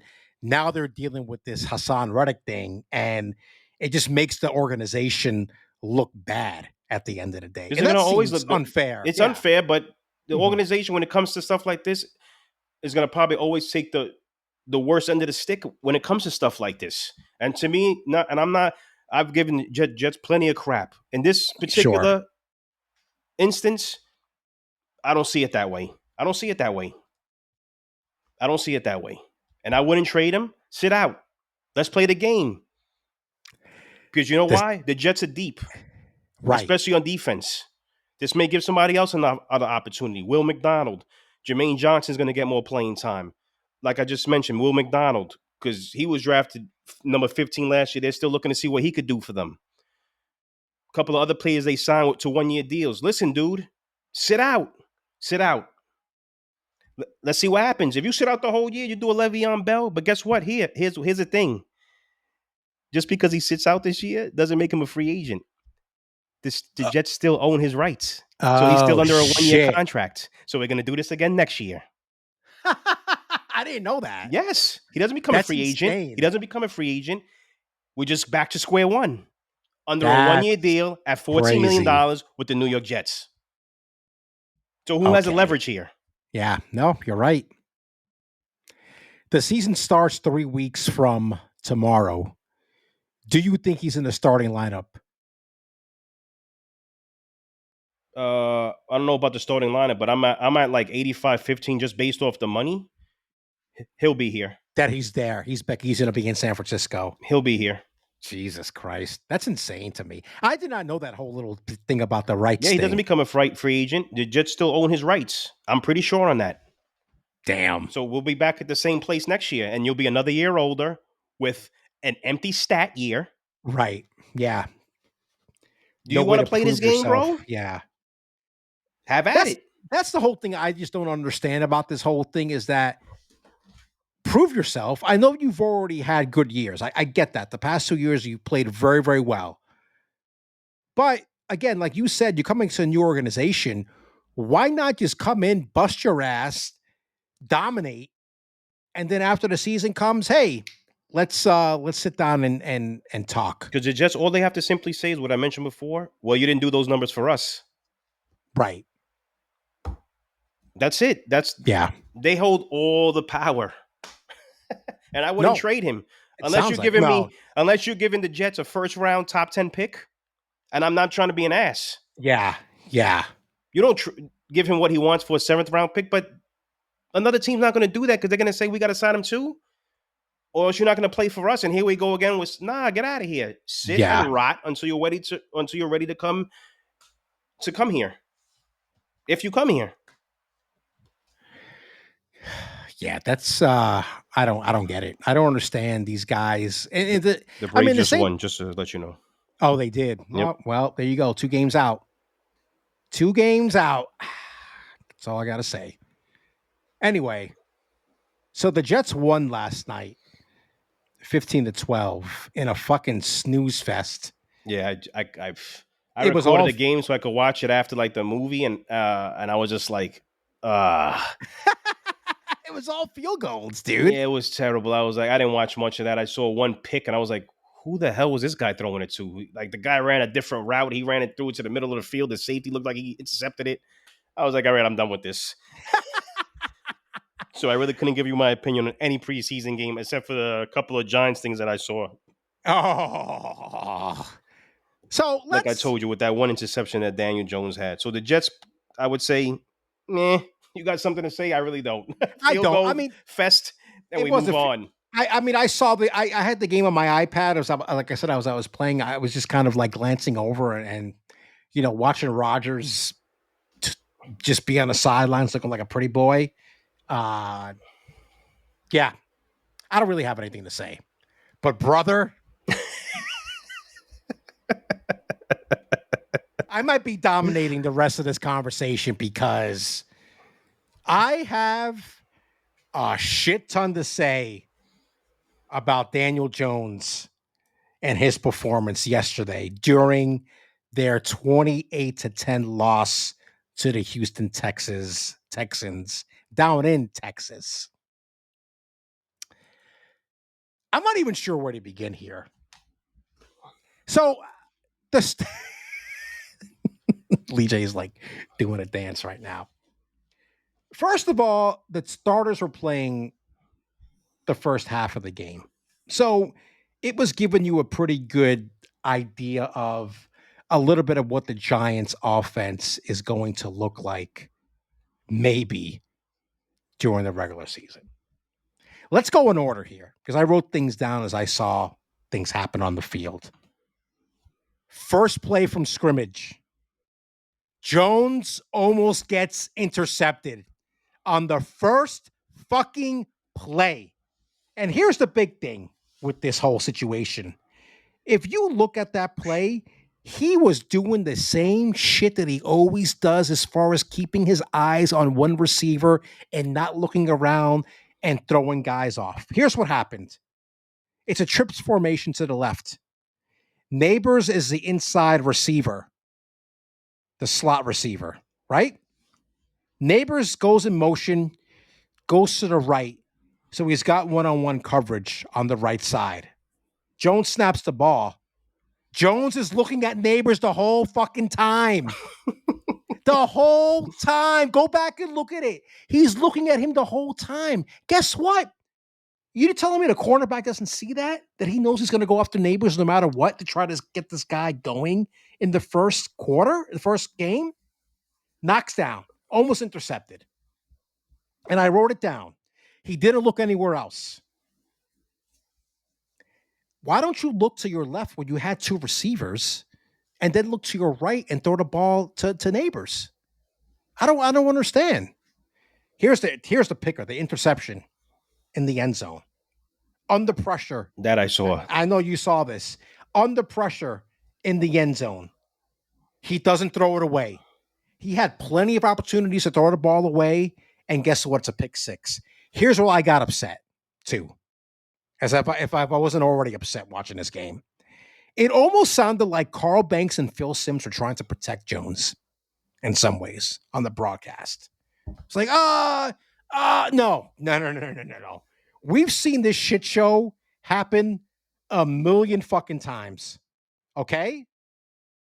Now, the only reason why Jones looked halfway decent is because Neighbors is a fucking machine catching bad passes. And he did that 2 to 3 times during this game. So you're lucky. Jones is lucky right now that he has somebody like Neighbors who's able to catch the ball the way he does. He made some great fucking catches, and they were on bad throws. The offensive line looked well, which is what you want. Is that going to matter for Jones during the season? Because what do we keep on hearing? Oh, he needs an offensive line. He needs an offensive line. He needs an offensive line. Guess what? They played pretty well yesterday. I don't know if that translates into the regular season, but they were playing well. Here's the other interception. Trying to go for Jalen Hyatt down the right sideline, taking a shot down the right sideline. And it's funny. right before the play happened, Bob Papa's like, "Do you take a shot here?" Because they were driving, and Papa was like, "Do you take a shot here to just throw this defense off?" And guess what? Jones underthrows the ball and didn't lead Hyatt in the pass. Go back and watch that interception. Had he thrown the ball and like led him over the shoulder, and Sims is talking about you could have thrown a back shoulder pass to him too, and you might have prevented the interception from happening there. But all you got to do is just loft the ball. You know the lob pass you do in Madden when you press the button, it does the lob pass. If you would have lobbed it with better touch, Hyatt would have caught that ball for a nice reception. 2 for 6, 18 yards, and 2 interceptions through the first 3 possessions. He's lucky that Darius Slayton made a nice 45-yard grab down the left sideline. It was actually a nice pass. And we've seen this from Jones, right?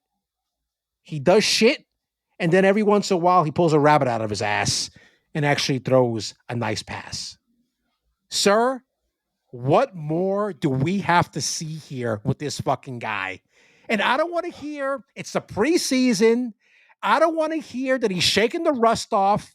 He's been doing this for 5 years. I made a comment on Threads because somebody was like, "Oh, what did you guys expect him to react this way because of what he saw during Hard Knocks?" Brother, he's making the same mistakes he's made for the first 5 years in New York. That's got nothing to do with fucking what happened on Hard Knocks. I'm done. I'm curious to ask. I'm curious to ask what Stevie Wonder sees out of Daniel Jones. Bro, I these fucking fans online that are trying to find excuses for Jones, I just do not understand it. What more do you need to see here? I don't give a shit that it was fucking preseason. This guy is doing the same shit over and over again between not making the right decisions, throwing the ball away, between not making his checks while he's in the pocket. Like, come on, making shitty throws that neighbors had to fucking bail him out for. I don't understand. I don't understand why the Giants did not fucking draft a quarterback in this draft. And guess what? After the season, his money's not guaranteed next year, by the way. So they can cut his ass in the offseason and they're not going to be on the hook for anything. His next 2 years of his contract, there's no guaranteed money. None. I don't think people like to be wrong. As stupid as that sounds, they created this narrative for him. Come on, man. I'm not. This is tiring. This guy has he's had so many chances. Name me the other quarterback going into this. Got to be year 6 or 7, right? It's year 6. We're in year 6. That has had as many opportunities as Daniel Jones. I'll sit here and I'll wait because I'm a Jets fan. Sam Darnold had the same excuses because fans used to give him the same excuses. No O-line, no receivers. Yes. I don't want to say his name, but Zach Wilson. Right? Yeah. Some of these things he's had, there was some awful offensive line play, but everybody said, nope, he's not the answer. He can't play quarterback. Sam Darnold can't play quarterback. Toward the end, Mark Sanchez can't play quarterback. Like, this guy, listen, everyone, I'm not going to say this again. It's the last time I'm going to say this. When Brian Daboll and Joe Shane came in here and they had a top 5 pick for a quarterback, Daniel Jones would not be here because he wasn't their guy. They hired Daboll. I feel part of it was they hired Daboll and Shane because Daboll is said to be known as the quarterback whisperer. Yes. And they thought he could just turn Daniel Jones maybe into Josh Allen or something. I have no idea. I just feel like, let's go to the old cliche. He is who he is. People that watch sports, listen to sports, you're going to hear that a lot. He is who he is, guys. He is who he is. And if the Giants have another shitty year, he's gone. But like I asked you before, the danger zone is if he has a decent year. and they make the playoffs. They get eliminated in the first round. What are we Sir, doing? After what I saw yesterday, preseason or no preseason, no, there's no fucking way. There's no way. There's no fucking way this guy's gonna be anything more than what he's already been. I don't see it. I don't yeah, see it. this is the thing I was thinking about too, because you asked about the playoffs thing. This is what's gonna have to happen for them to even sniff 500. I think the offensive line looked pretty good yesterday. So here's what's gonna have to happen: Singleton and the rest of the running backs corps is going to have to Singletary Yeah. is going to have to take the burden here. I think. I don't know if these guys are really good run blockers. I don't know what their strengths are between pass block and run block, but I saw enough yesterday that I thought, okay, Singletary's getting some decent yardage here. Okay, so it's those two go together, right? Combination of the offensive line playing well to at least give Daniel Jones a chance, keep him upright, and then maybe you have a pretty good running game during the season. Number two, the defense is going to have to play fucking lights out. That's it. That's what it's going to have to come down to. Am I saying they're going to be Baltimore Ravens good? With back in the Trent Dilfer days when they won a Super Bowl that year? No, I don't think it's going to be like that. But I think you're going to have to give them. They're going to have to play lights out to give the team a chance to do something with a below average quarterback. Let's be honest, guys. I mean, I don't know which way do you say it. That's the only way I see the Giants even having a shot at finishing 500, let alone making the playoffs. Here's the other thing, and I'm going to go touch upon this quickly. I know J.J. McCarthy, he's out for the year, meniscus tear, fucking sucks. I get it. But as the week went on after that first preseason game, people kept on saying, he looked pretty good. He looked pretty good. He looked pretty good. So, you know what I did? Chase Daniel, long time backup in the NFL. Yep. Had some starts in Chicago, 2018, 2019. He's got a YouTube channel where he breaks down plays. Really, really well done. Really learned a lot while I was watching this. So I'm like, okay, I'm going to watch his J.J. McCarthy breakdown of, he was looking at all the major rookies. Williams, May, McCarthy, and I think somebody else. He did like 4 or 5 quarterbacks.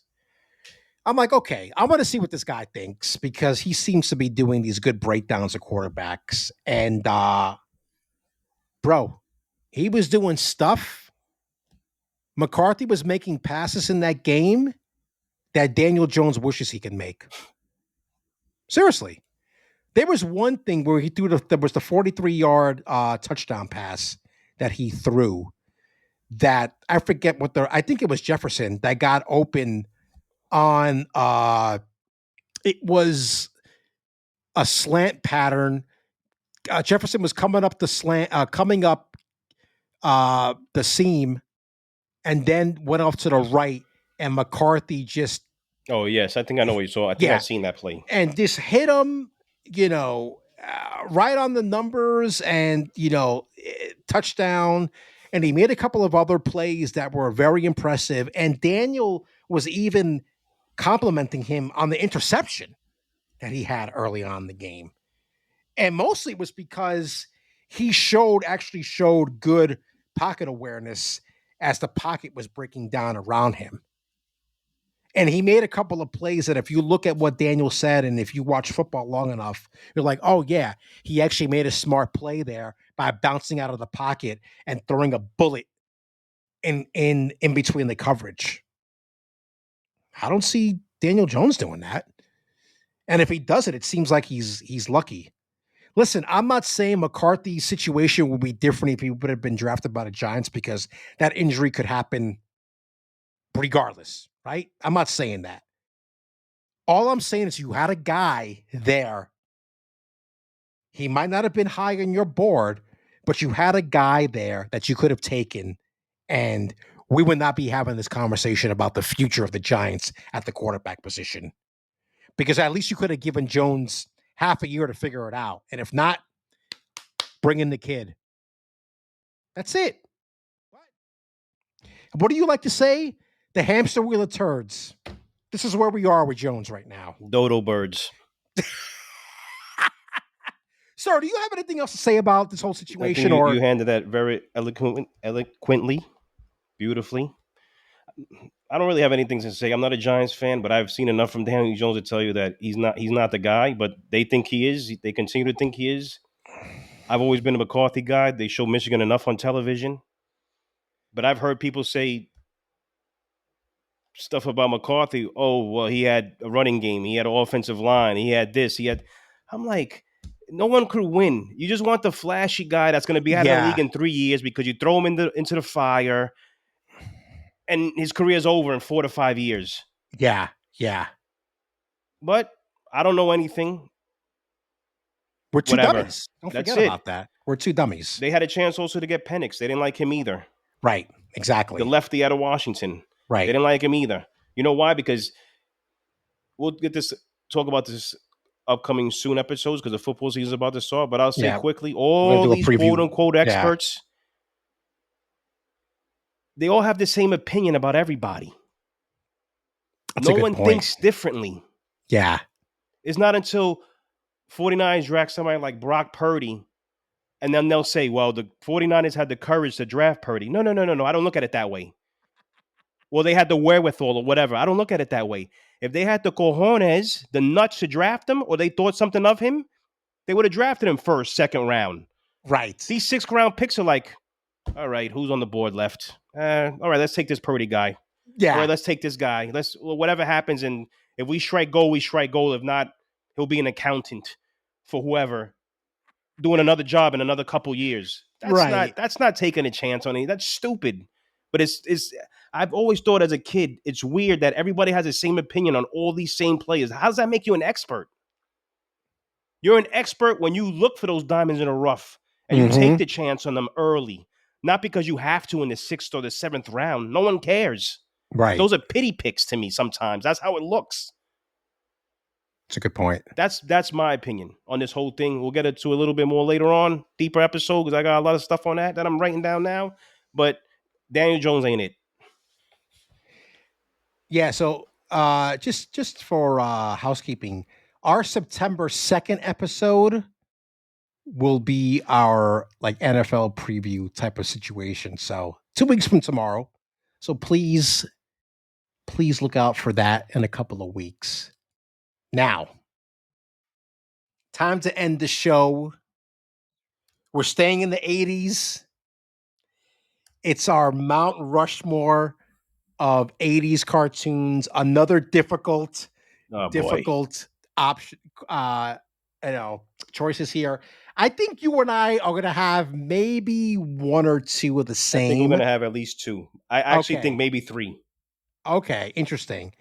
So, why don't you, as tradition dictates here, you usually go first on this stuff. So why don't you go first here, sir? All right, a couple honorable mentions for myself. Super Friends. Holy shit! Damn, I totally forgot about that. Inspector Gadget. I loved Inspector Gadget. That's a good one. Heathcliff. What? That was my man. I love the Smurfs. Shit, the Smurfs. Okay. These two are towards the top of the honorable mentions because they actually came close to making it, but they didn't for me personally. Yes. And that would be Transformers and Voltron. I tried to squeeze them in there, but I couldn't do it. I couldn't find a way for them to beat the 4 that I had up there. So my opinion of Voltron, watching it as an adult, is that when I watch it now, the originals, I'm like, what the fuck were we thinking? You know what it was? It was because of the whole coming together thing. Yeah, the whole coming together as Voltron, the actual robot. Exactly. The dialogue is fucking terrible. Yeah, it's terrible. Anyway, it's terrible. It's really bad. So let's start. Number 4.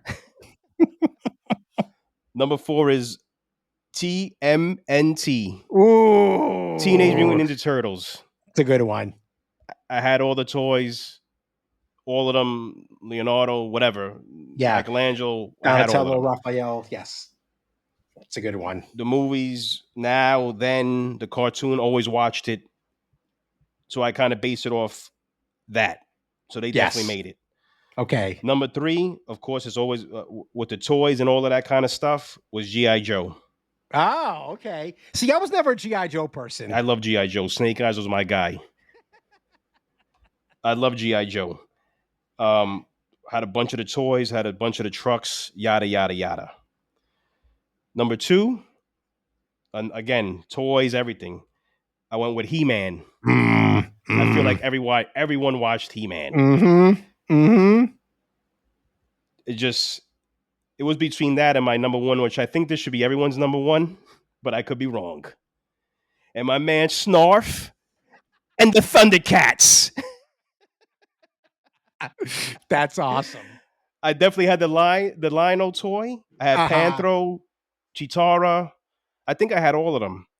And to this day, I kick myself because I wish I would have kept those toys. If I would have known what would have same happened here, bro. nowadays. Same here. Holy shit. But we don't know any of that stuff then. No, we you did buy not. a toy to open it, and you buy it to play with it. And yeah, Thundercats is definitely the number 1. That's for me. That's good. So we're gonna have a couple of same ones, but I think they're gonna be 2 of them here that are gonna like surprise you. Oh boy. So I mean, some honorable mentions. TMNT, obviously. I mean, I love that.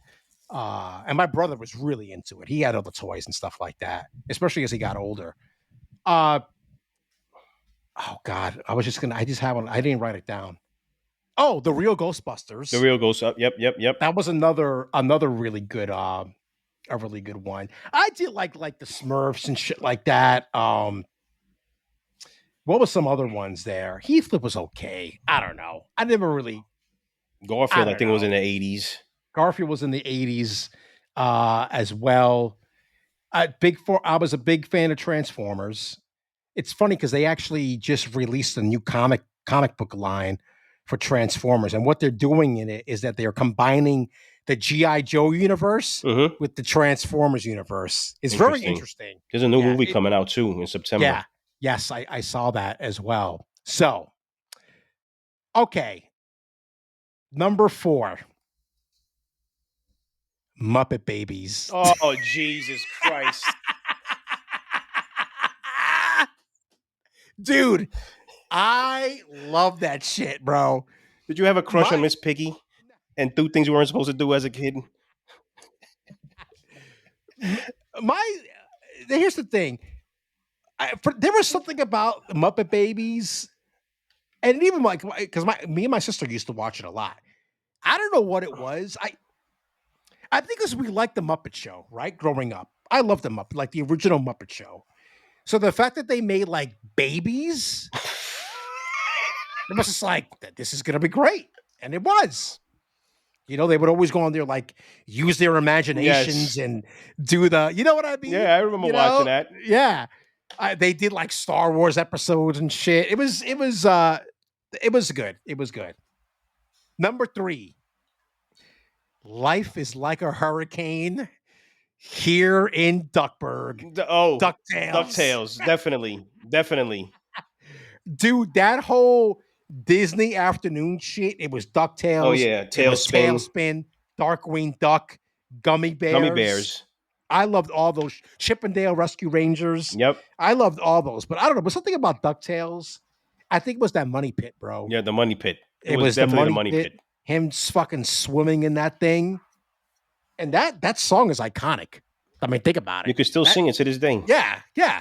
That song is fucking iconic. Number 2, Thundercats. Ho. Bro.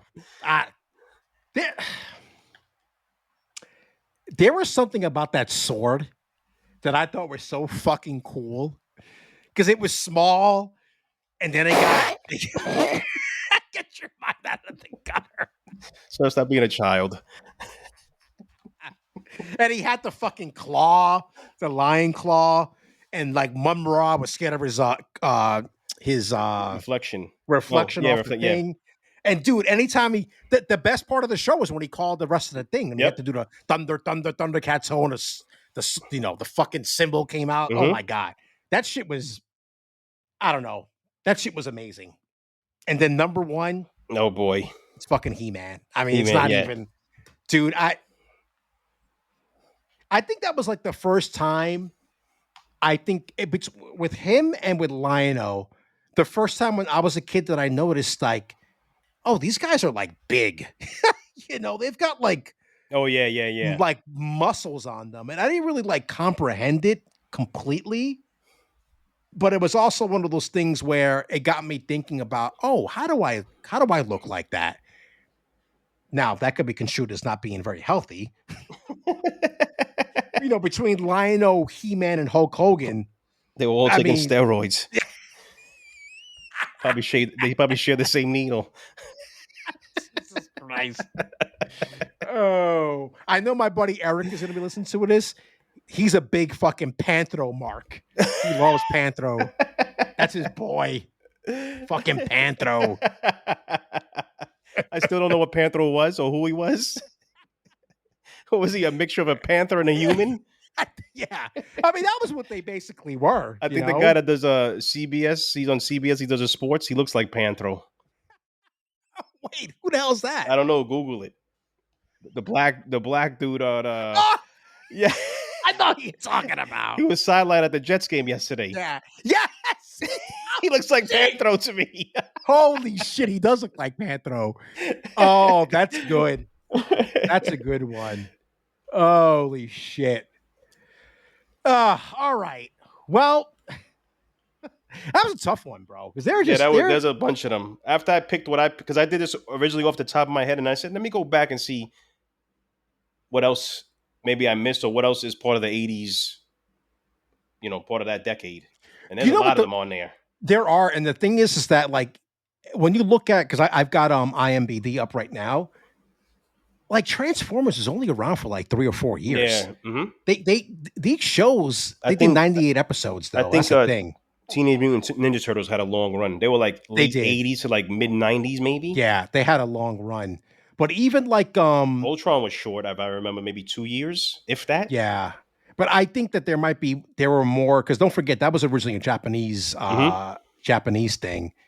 Where the fuck? I was just looking at.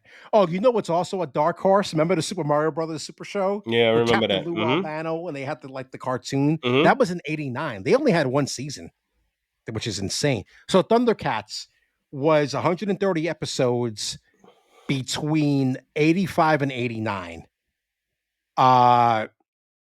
He-Man was 130 episodes also between 83 and 85. Weren't around very long when you think about it. And like the pantheon of I think Netflix did like a new version of Thundercats, so I don't know if that was the old episodes. I think it was like a newer version type of thing. That was like a few years ago. It's not on there now, I don't think. By the way, Muppet Babies actually went into the early 90s. I didn't know that. 84 to 91. Had a decent run. Ninja Turtles, 87 to 96. Yep. 193 episodes. I did used to watch some Dragon Ball Z. My brother likes Dragon Ball Z. F that. Not interested. He was into that. Don't forget about She-Ra. Yep. Princess of Power. 93 episodes. Wow, I didn't realize she was around for that. They was around for that many episodes.